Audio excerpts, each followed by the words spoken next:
শিষ্টাচারের সব মাত্রা যেন ছাড়িয়ে গেছে ভারত। এবার চলমান শারদীয় দুর্গাপূজায় দেশটির পশ্চিমবঙ্গের একটি পূজা মণ্ডপে দেবী দুর্গার সামনে অসুর রূপে দেখানো হয়েছে বাংলাদেশের প্রধান উপদেষ্টা অধ্যাপক মোহাম্মদ ইউনূস, যুক্তরাষ্ট্রের প্রেসিডেন্ট ডোনাল্ড ট্রাম্প ও পাকিস্তানের প্রধানমন্ত্রী শাহবাজ শরীফকে।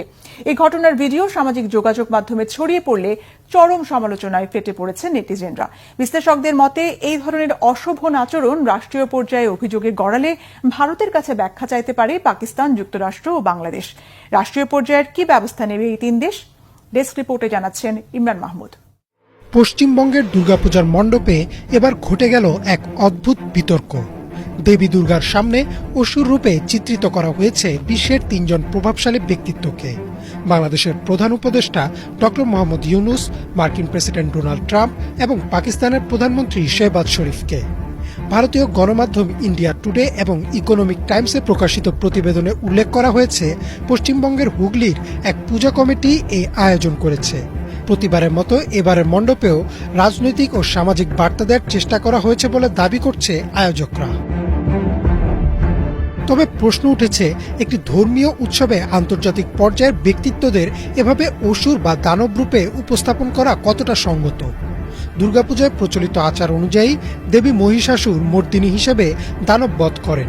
সেখানে যদি জীবিত রাজনৈতিক নেতা বা নোবেল পুরস্কার জয়ীকে দানব রূপে হাজির করা হয়, তবে তা সরাসরি তাদের মানহানি এবং আন্তর্জাতিক কূটনৈতিক সৌজন্যের লঙ্ঘন বলেই মনে করছেন অনেকে। সামাজিক যোগাযোগ মাধ্যমে ইতোমধ্যেই এই ঘটনাকে কেন্দ্র করে তীব্র প্রতিক্রিয়া দেখা দিয়েছে। কেউ কেউ লিখেছেন, কিছুদিন আগেই ভারতের লোকজন ট্রাম্পকে ভগবান বলে পূজা করেছিল, অথচ আজ একই ট্রাম্পকে তারা দানব বানিয়ে পূজার প্যান্ডেলে বসাচ্ছেন। সমালোচকদের ভাষায় এটি ভারতের স্পষ্ট দ্বিচারিতা বা ভণ্ডামি ছাড়া আর কিছুই নয়।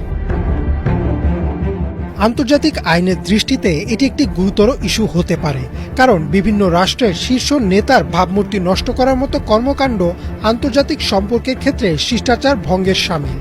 ইকোনমিক টাইমসের প্রতিবেদনে বলা হয়েছে, বিশেষজ্ঞরা মনে করছেন এ ধরনের আচরণ ডিপ্লোম্যাটিক ইমিউনিটি ও আন্তর্জাতিক সৌজন্যের পরিপন্থী।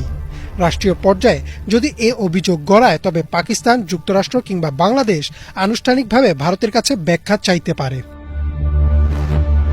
ডক্টর ইউনূসের নাম যুক্ত হওয়ায় বাংলাদেশের সাধারণ মানুষও ক্ষোভ প্রকাশ করেছেন। সামাজিক যোগাযোগ মাধ্যমে অনেকেই লিখেছেন, একজন নোবেল জয়ী অর্থনীতিবিদ যিনি গরিব মানুষের জীবন বদলে দিয়েছেন, তাকে অসুর আসনে বসানো শুধুই কটাক্ষ নয়, বরং বাংলাদেশের প্রতি এক প্রকার অপমান।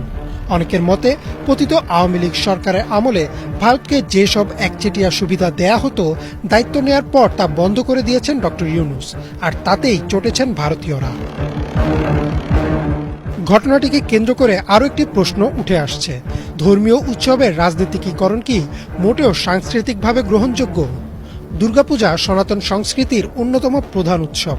সেখানে যদি রাজনৈতিক রেষারেষি, বিদ্বেষ বা কূটনৈতিক বার্তা প্রবল হয়ে ওঠে, তবে উৎসবের মূল তাৎপর্য নষ্ট হয়।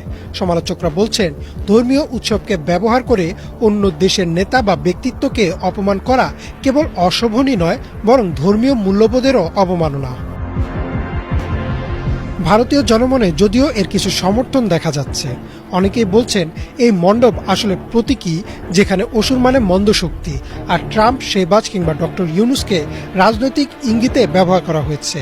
তবে প্রশ্ন থেকেই যায়, যদি মন্দের প্রতীক হিসেবে কাউকে ব্যবহার করতেই হয়, তবে কেন শুধুই বিদেশি নেতা? কেন নিজেদের দুর্নীতিগ্রস্ত বা স্বৈরাচারী রাজনীতিবিদদের প্রতীক হিসেবে ব্যবহার করা হলো না?